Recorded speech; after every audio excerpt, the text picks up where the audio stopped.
Georgia Congressman Mike Collins joins me now. Congressman, welcome. Thank you. Hey, I got to say, I appreciate some of the statements you've made lately. I know you've called out the woke culture going on in transportation right now at Norfolk Southern and in this administration as well. 30 years running a family-owned trucking company, so you know a thing or two about infrastructure, probably a lot more than Pothole Pete, who you said impeachment is not off the table for him. Tell us more about your plans to hold Mayor Pete accountable.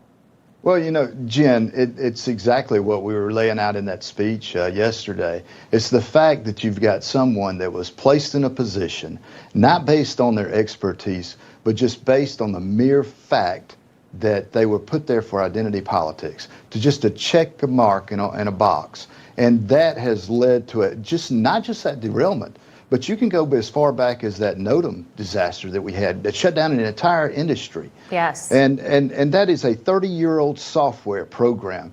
And instead of them spending money and spending time to improve that software, what did they do? They decided to write a 176-page report, spend thousands of dollars in time to change the name from Notice to Airmen to Notice to Air Missions. And I have no idea how that made that safer, but I tell you what it didn't do. It didn't improve that software program, and one person had the ability to go out there and delete a file and shut down an industry.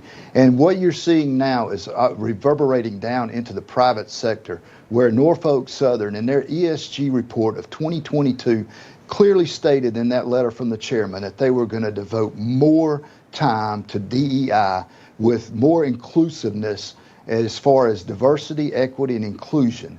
And what they should have been saying was, in fact, that we are going to hire the best people to do the job, no matter what that job is. Instead of greasing that rail of the fourth branch of politics, we're going to hire good people to get out there and grease wheel bearings to keep our trains on the tracks. You know, Congressman, you wrote a great op-ed recently, and you talked about a lot of that, the NOTAM and so forth. And you also mentioned the Infrastructure Investment and Jobs Act. I mean, $66 billion devoted to rail. Any idea where that money went?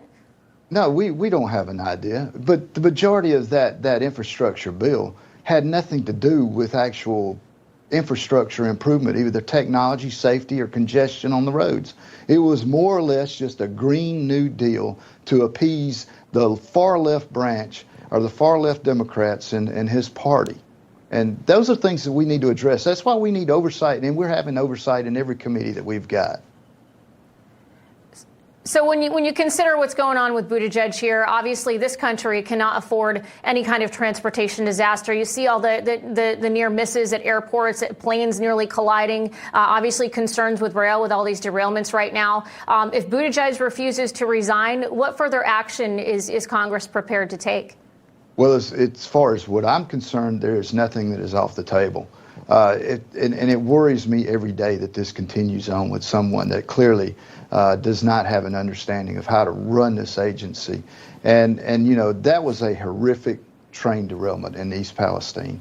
And you said it even when you were talking about with the airlines. You take a look at the air traffic controllers and how they are leaving their jobs in droves.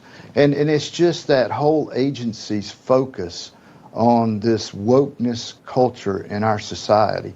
And if he doesn't want to resign, we're going to keep the pressure on. And like I said, there is no option on that is off the table for us. All right, no option off the table. We're going to hold you accountable for that. Congressman Mike Collins of the great state of Georgia, thank you for being with us tonight. Thank you for having me, Jen.